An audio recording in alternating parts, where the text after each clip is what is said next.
Hello fellow mages and welcome back to your Orilium journey. Congratulations on passing your novice path. Well done. Well done. There are a couple of other things to take care of just before we start. We really need to gear our asses up. So let me present to you a little week-long readathon. Orilium, gear up. First things first. Hi, hope you're good. If you're new to the readathon, or if you've not seen the previous rendition of the magical readathon since the change has taken place, I will leave all of those videos down below. Last time we had an introduction to the world because it's an entirely new world. So we had a little novice path readathon where people traveled a treacherous path to the Orilium Academy to be admitted there. If you are new and you don't want to go through the novice path, that is fine. I feel like that's gonna be a #1 question, but you don't have to. I will reward those that did do it just so they don't feel like they're like left out. I do hope that you had fun in general, but I will have a little reward for those who have passed it. And I thought it would be good to do a little refresher before we go into the actual academy. I had a little feeling that there's gonna be like a lot of us who left their character prompts until later and then just inevitably forgot about them. So this is also a reminder that maybe you still have some prompts that you've not fulfilled for your character creation. Again, everything's linked down below if you want to refresh your memory. I will say that anything and everything that you read counts potentially as fulfilling the prompt as long as the prompt fits. So you most likely, even if you forgot, you most likely have, unbeknownst to yourself, fulfilled the character prompts. But if not, then that's also something that you could maybe add towards March. So you make sure that that's also covered. But apart from this little readathon in between what is next and when, I was hoping to keep the same April and August months for the 2 rounds of school party stuff. If you know me, you know that I have a lot of chronic health conditions and things have not been great for years now, but things have just also been getting worse and worse. And whether or not I will be able to do that in time is another question, so I cannot guarantee that April is going to be our first study session. But I will obviously update you, and if not, then it will be just like a different month. I would much rather be healthy and be able to do things. In all honesty, I am really struggling both mentally and physically, and it's just a lot. So maybe this small readathon is also gonna like fill in the gap of the magical readathon if you are someone who really enjoys these, so hopefully that's gonna give a little dose to get you through whatever amount of time we still have to wait for the rest of it. However, on a more fun note, let me tell you what this is all about. So first of all, this will take place in the week of 14th to the 20th of March. On Eldia, one can really wield magic through anything because the source comes from nature. A Melorite enhances it. It's not something from a certain artifact or anything like that, but think of it as like a bathtub versus a tap. If you just have all of this energy kind of being chaotic all around you, you have it, it's there, but it's hard to focus. So of course we need to pick a conduit. Conduit being a magically enhanced and corrected and specifically designed item that you can wield your magic through. A lot of the time this is a type of weapon because it simply looks cool, but other times it could be, you know, a feather or a book. So first of all, we'll have a Conduits printable. This, as well as the legacy pages, will be added to the very end of the brief history of Eldia pages, so you'll be able to find that there, whilst the prompts pages are gonna be separate. So on this page there is a little bit more about what the conduits are and why, not a lot, but just a little bit, and then the selections of the conduits. So basically a lot of your characters that you created are not gonna be new to magic, and they probably already have some type of conduit that they came with. If you want to keep it, you can. You'd still do a prompt for that particular type. If it's not on the list, you can obviously just make your own prompt if you really want to keep it, or you can just pick another item just for funsies. You can have 2. Who knows? Can I really make these like it's a game? It's not supposed to be complicated. Don't get like stuck in the rules. Feel free to adjust to your both ability and wishes. I'm just here to provide some fun stuff. Hopefully, that's the goal. But basically, the Academy has this hall where super talented masters of artificery, craftsmanship come in and put their created artifacts. There's certain types, but the design is entirely up to you. Every day at dawn, there are new artifacts placed in this hall, and people can come in and see which one calls to them. So there are certain conduits that are available to everyone, and then there are certain conduits that are specifically for people in a specific guild. If you have missed the sorting, you can do so in the video also down below. And then depending on which guild you belong to, this is how this mini readathon is going to kind of guide you to. But conduits available to everyone include feather, spellbook, staff, sword, and wand. But then we have some special only to that particular guild conduits. So for the Order of the Crescent, you can also get a bow, a quarterstaff, and a trident.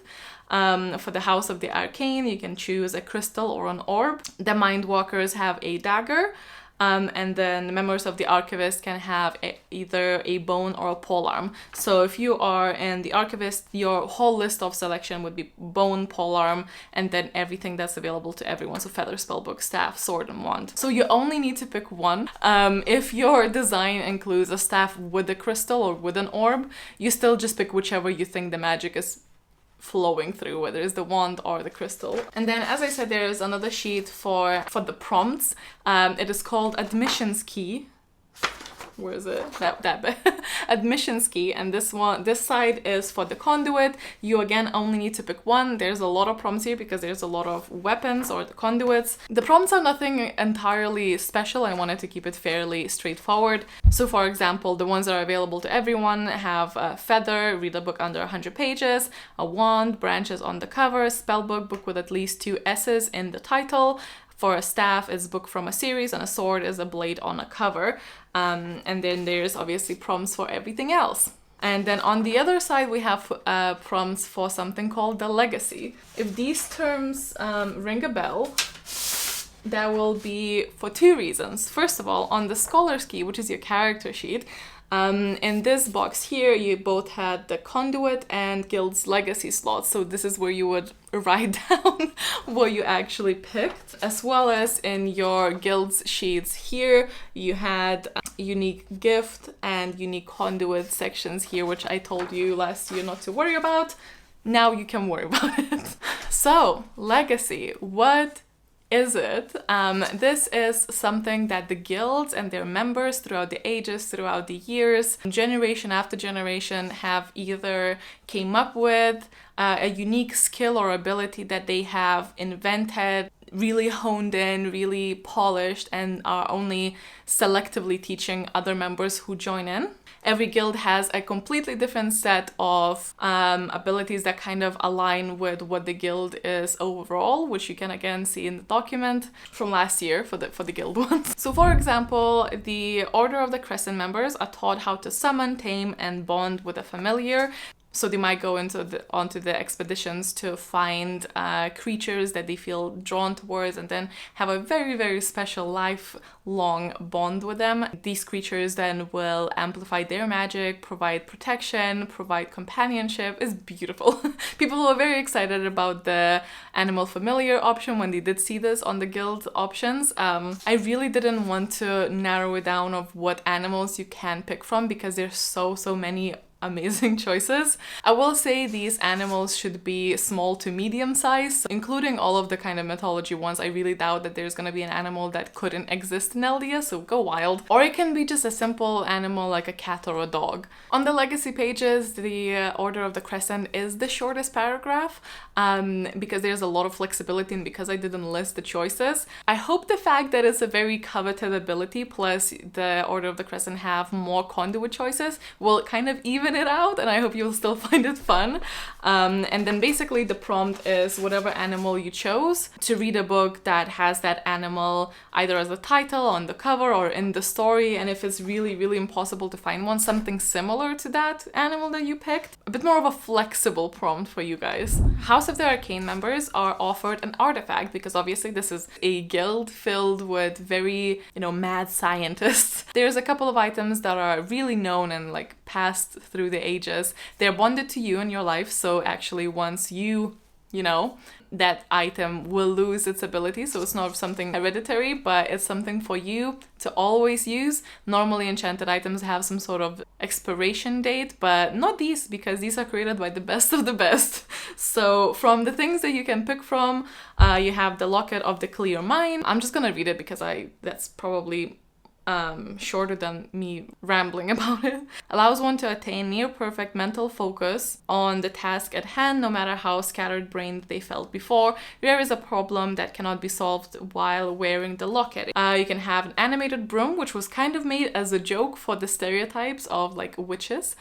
This is almost like an animatronic mechanic one, but it is obviously enchanted. Allows the owner to quickly travel short to medium distances via flying. It's just kind of like a fun one. Then we have Monocle of Vigilance. When worn, one can spot traps, enemies, and dangerous auras easily. Very helpful for those intending to do a lot of independent field work. Then we have Ring of Protection. Surrounds the wearer with a powerful protective shield for up to 10 minutes. Once the shield has faded, the wearer can choose to stay invisible for another 20. And then we have the Pocket Dimension, which summons an interdimensional space pocket where possessions can be stored indefinitely. Beloved by scholars who prefer to have access to their personal libraries at all times, or someone who is just like bodily kind of weak and really don't want to carry stuff, you know. And then each of these choices will have a prompt on the admissions key on the other side for the legacy part. Again, they're quite self-explanatory, so I'm not going to read them, but if you have any questions, let me know in the comments. Then we have the sheet for the Mindwalkers. The Mindwalkers get an ability to learn to kind of summon or replace themselves or learn a lot about another plane of existence. Some of them are kind of intertwined with our own, and some of them are completely separate. Because this guild is all about mental capacity, this I thought would be very fitting. So first of all, we have Shadow Realm. It's slip into the shadows. This realm exists intertwined with ours and allows one to blend into the world while still being aware of what is happening. So perfect for rogue type of characters. Then we have Psychic Plane. Become part of the collective consciousness. This plane is shared with others who have this ability. Once you acclimate to the plane, you can enhance your abilities in fields that others are proficient in, because you all kind of coexist in the same plane with the fellow mages that have access to this. It's a very, collective consciousness. Great for like seeking guidance too. Then we have Astral Plane, but when mastered, it allows one to slip into the cosmos and magic into existence a door capable of taking you anywhere in Eldia. Then we have Multiverse. The world is woven from the fabric of time. One can be taught to recognize this fabric and slip into the nearest stitch. At the highest levels of arcane advancement, one can push themselves a few steps further, allowing them to jump back through the planes a certain amount of time away from their original jumping point. In other words, time travel. And then we have Feywild Plane. The Feywild Plane is one of the most recently accessed ones. Nobody truly knows where it is located, and only those trained in this ability seem to be able to reach it. This world is filled with unfamiliar magic and artifacts which could hold invaluable knowledge and power. However, this is a wild land overseen by the undying Fey, who are merciless. It's a high-risk, high-reward choice only for those brave of heart. The Fey in Eldia, or the Fey in the Feywild realm, are very, very far from your nice, glowy, friendly Fey people. These are undead Fey. They control the realm. They are very hostile to any newcomers that they do not give permission to enter the realm. And again, for every choice, there is going to be a prompt. To repeat, you only need to choose one. Everything here, one conduit and one gift. That's it. I know it would be probably fun to get a lot, but just one. You have to pick just one. And lastly, we have the Archivists, who are bonded to a godlike entity. So these are the main gods to pick from. So first we have Eightvarus, and this is a phoenix god of sky and riches. The strengths lie in air and fire elemental magic, as well as transmutation. Patrons are able to heal wounds by dousing themselves in regenerative flame. Temples are made of red-toned rich metal and float above ground. Then we have Velinus. That is god of death and rebirth. Amplifies necromancy abilities as well as herbology. Experienced patrons can also communicate with the dead. Temples are located in underground caves covered in flowering vines. Then we have Lima. that is goddess of fate, strengthens divination abilities, providing a window into what's to come. Nobody really knows where the temples are, you just kind of stumble across them and they always look different, so no one really knows. It's almost like it's fated for you to find them when you need to. Then we have Oshira. It's goddess of dawn and new beginnings. Patrons find their abilities in restoration and inscription are strengthened when they also gain the ability to conjure a temporary familiar. Temples are made of white marble and are only accessible when the morning sun shines upon it. Then we have Gela, goddess of night and nightmares. Their great skill in illusion and reading the fears of others is well known. Gela grants the power of shapeshifting into things others fear. Night offers the cover of invisibility, and temples are located at mountaintops and can only be accessed while the sun is set. And lastly, we have Corvus, who is a god of war. Learning and mastering all combat-related spells and incantations is much easier for those bonded with this god. Physically, the patrons are also enhanced, making their bodies strong and resilient. None of the gods are particularly known for being lenient, but of them all, Corvus is the most rigid. He requires absolute loyalty and rewards those who work with him closely. Patrons are gifted with an ability to rile a crowd, influence the weak of will, and encourage the undecided. The temples are constructed from the swords of the fallen patrons. And then once again, when you decide which one to go with, there's going to be a prompt for those two. So your job really is to pick a conduit and then pick your legacy gift. So it's 2 reads, 2 books. When I say books, that can be anything. A comic, a novella, a manga, anything that counts as a thing on Goodreads or Storygraph can count here. There's no doubling up as the magical readathon normally dictates. And also if you cannot, you don't have to finish this in that particular week. You can just take your time until either April or whenever the other part is gonna happens. I will be piggy dipping my toes back into the Twitter pond, and I will mainly be doing that so I can put in threads for recommendations for the prompts that we have. We have a lot of them, but hopefully people can recommend stuff for the trickier ones. I might just keep it to the trickier ones. I will likely do some sprints. I don't know. We'll see how my health is on that week. I think that's everything. I'm not quite sure. I hope this was a nice surprise. I hope you guys are doing well. Thanks so much for adventuring with me. Have fun, and I'll see you in the next one. Bye!